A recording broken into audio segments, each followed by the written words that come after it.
On Wednesday morning, Sarah noticed something strange. She was calm until she reached for her keys. The apartment was quiet, yet her body was already negotiating. Don't ask. Don't explain. Don't make it worse. She caught herself rehearsing sentences in her head the way other people rehearse presentations. But this wasn't work. This was home. At the Kita, her daughter's teacher smiled and said, "She was so confident yesterday." The word confident stayed with Sarah like a warm stone in her pocket. On the walk back through Hamburg's damp air, Sarah realized she couldn't remember the last time anyone described her that way. At the office, she led a meeting with clarity and direction. She was respected here, she was listened to here, and yet the moment her phone lit up with her husband's name, her chest tightened. A message appeared. "Don't forget what I told you. You always make things complicated." Sarah stared at it longer than she meant to. Then she opened a blank note, not to plot, not to scheme, just to tell the truth to herself. She wrote one line, "And when I feel small, something is wrong." That evening it happened again, the familiar flip. Sarah suggested something ordinary. "Maybe we can do dinner earlier so she can sleep on time." Her husband didn't shout. He smiled, the kind of smile that made Sarah doubt she had ever been hurt at all. "You're too sensitive, he said, as if he were offering comfort. "I'm only trying to help. You always twist things." The words were soft. The meaning was not. Sarah felt her thoughts scramble, searching for the perfect explanation that would make him finally understand. She began to speak, then stopped. The room felt like it tilted, like she was the unreasonable one for wanting peace. Her daughter played on the carpet, stacking blocks, humming.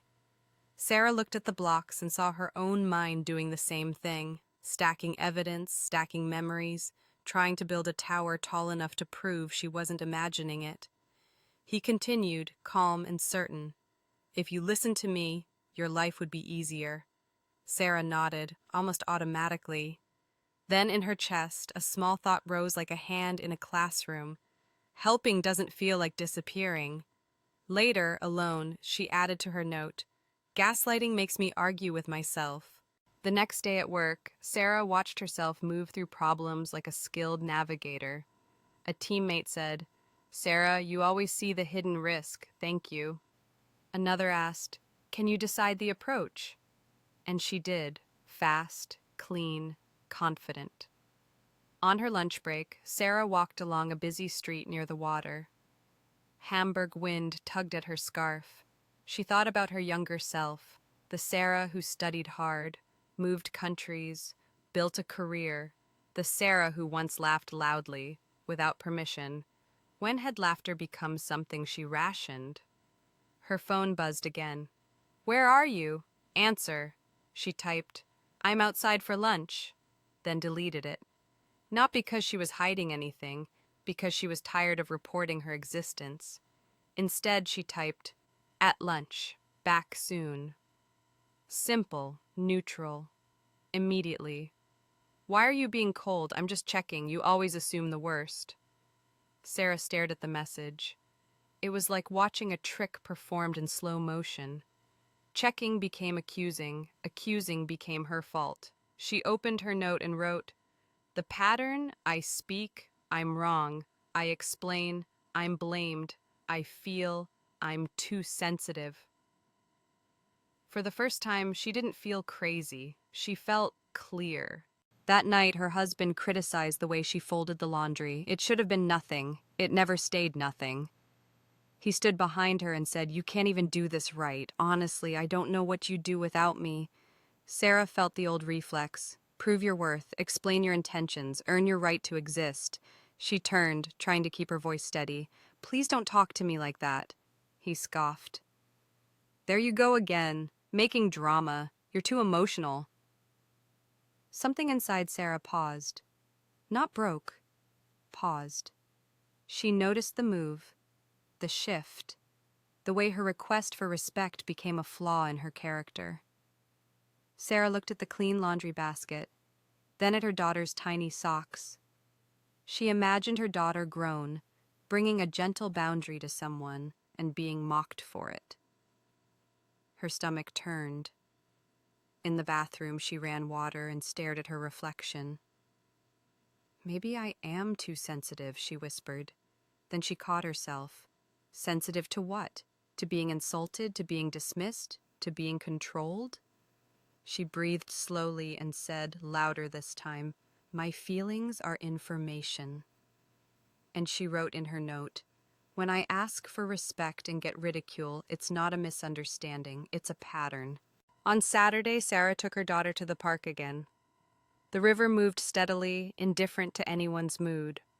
Her daughter ran ahead, then came back with a fallen leaf, brown, curled, still beautiful. "Look, Mama," she said, "it's like a little boat." Sara smiled, a small, real smile. On a bench, she opened her notes. Not to create a strategy, just to remember. She wrote down moments the way a scientist records observations. When I disagree, he calls me ungrateful. When I'm quiet, he says I'm cold. When I'm hurt, he says I'm dramatic. When he's hurt, it becomes my job to fix it. Sara looked at the list and felt grief rise. Grief for years spent trying to solve a puzzle that was designed to keep changing. A memory surfaced, her husband saying, "No one will put up with you like I do." Sara watched her daughter spin in circles, laughing. The thought arrived with surprising tenderness. That sentence was never about love. It was about ownership. She didn't confront him. She didn't announce anything. She simply let the truth exist. And in that quiet truth, Sara felt something loosen, not the whole cage, just one bar. That evening, her husband tried a different shape of the same control. He offered sweetness, an apology that sounded like blame. "I'm sorry you feel that way," he said, "but you make me act like this. If you didn't push my buttons, we'd be fine." Sara felt the old pull to accept it. If it's my fault, then I can fix it. If I can fix it, I don't have to face how unsafe it feels.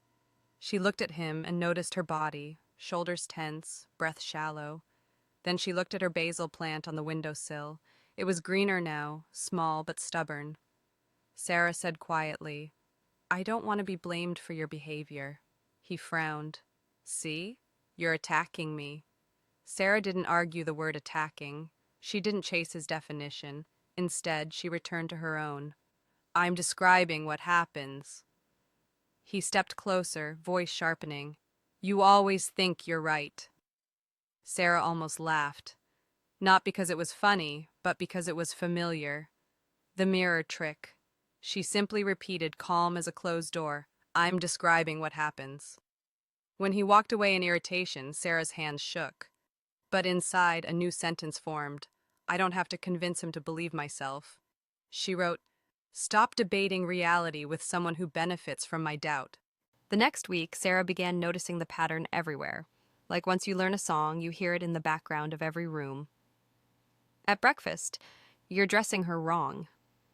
When Sara suggested a different plan, "Why do you always complicate things?" When Sara stayed quiet, "What's with your attitude?"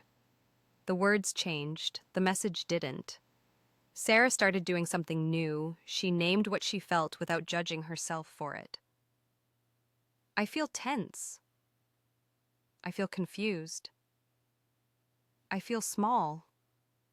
Not as an accusation, as data. One afternoon, while her daughter napped, Sara sat at the kitchen table and wrote 2 columns. In the first, what he says. In the second, what it makes me do. And there it was, clear as daylight. It made her apologize for existing. It made her question her memory. It made her shrink her needs. She didn't need a label to know it was harmful. She didn't need a diagnosis to know it was control. Outside, Hamburg rain tapped the window like quiet applause. Sara placed her hand on her chest and whispered, "I believe me." It wasn't dramatic, it was holy in its simplicity. On Friday, Sara stood in the hallway mirror again, the same place she used to disappear. Her husband was in the living room, talking on the phone, voice confident. Sara adjusted her coat. checked her daughter's scarf, and felt something new. Not fearlessness, but alignment. She thought about Spain, her family far away.